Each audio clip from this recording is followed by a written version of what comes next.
Bonsoir à tous, bienvenue à ce flash d'information. Nous commençons par le district du Woroba où le président de l'Assemblée nationale, Amadou Soumaro, a entamé une tournée. Première étape de sa rencontre avec les populations, la ville de Mankono.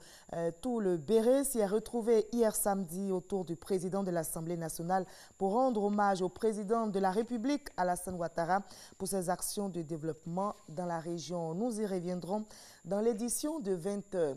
La Côte d'Ivoire sur la route des esclaves. Une délégation du ministère de la Culture et de la Francophonie effectue une mission de recherche au Brésil dans le cadre de ce projet initié par l'UNESCO. La Côte d'Ivoire veut retracer le parcours des esclaves ivoiro-descendants déportés vers les Amériques dès le XVe siècle. Après l'état de Pernambuco, les envoyés du ministre de la Culture, Maurice Kwakubandama, sont à Salvador, c'est dans l'état de Bahia, pour documenter cette route qui a pour point de départ la Côte d'Ivoire. Serge Coléa depuis le Brésil.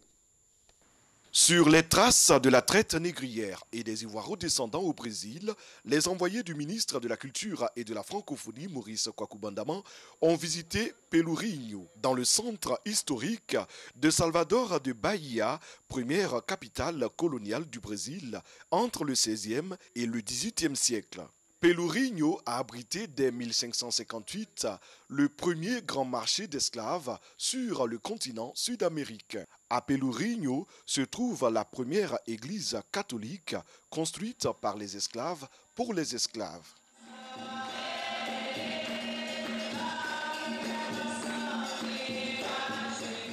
Pendant l'esclavage au Brésil, les Blancs ne permettaient pas que les Noirs rentraient dans les églises. Donc les Noirs ont construit ces bâtiments-là pour avoir le droit d'entrer dans une église. Vous pouvez voir que la liturgie ici est spéciale. Il y a beaucoup d'éléments africains, il y a beaucoup de musique africaine. En ce lieu historique, la présence africaine est bien visible, avec notamment la maison du Nigeria et surtout la maison du Bénin, un musée bien fourni qui fait le lien entre le Brésil et l'ancienne république du Dahomey.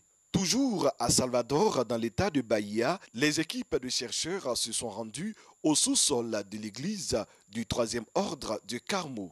Beaucoup d'esclaves ont trouvé refuge ici. Ils ont aidé cette église à faire face à l'envahisseur portugais. En retour, l'église leur a accordé une protection de façon clandestine. Nous constatons que l'église ici, à ce moment-là, a eu un rôle de protecteur des esclaves. Nous sommes en 1624 et cela a duré 1 an. Une autre organisation incontournable à Salvador, c'est la Société protectrice des invalides. Fondée en 1832 par des Africains affranchis, elle a joué un rôle majeur dans le rachat de la liberté des esclaves. Nous avons été félicités par l'UNESCO avec le prix Mémoire du monde. Sur la route de l'esclave au Brésil, la délégation du ministère de la Culture et de la Francophonie a aussi consulté les archives publiques de l'État de Bahia. Des passeports, des registres datant de 1865, des lettres d'affranchissement et bien d'autres sources documentaires en rapport avec l'esclavage y sont disponibles. À Salvador de Bahia, 80% des habitants se déclarent descendants d'esclaves africains. Et la vie humaine est sacrée. Pour sauver justement des vies, une caravane nationale sillonne les localités ici en Côte d'Ivoire pour collecter des poches de sang. C'est une initiative du mouvement Opération Vision 2020 Amadou Gon Coulibaly. Le mouvement répond ici à l'appel lancé par le ministère de la Santé aux populations. Notez qu'il y a une pénurie de sang. Selon le ministère, on note un gap de 70 000 poches de sang par an. La caravane a fait escale à Anyama et à Trècheville pour collecter des poches de sang et soulager les nombreux malades dans les hôpitaux. Après la chute de l'ex-président Omar El-Béchir en avril dernier, le Soudan inaugure ce dimanche le Conseil souverain, son premier organe de transition, ouvrant ainsi la voie à un transfert de pouvoir aux civils. C'est donc aujourd'hui que l'on entre dans la phase concrète de la transition et que seront nommés les membres du Conseil de souveraineté. Mardi prochain, le futur Premier ministre soudanais devrait prendre fonction.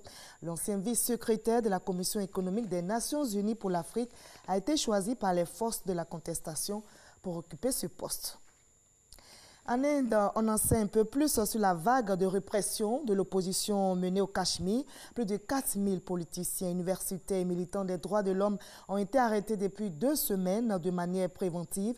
Le gouvernement assure que cela est fait pour assurer donc la paix et la sécurité au lendemain de l'abrogation controversée de l'autonomie du Cachemire. On va se retrouver dans la paix à 20 h. À tout à l'heure.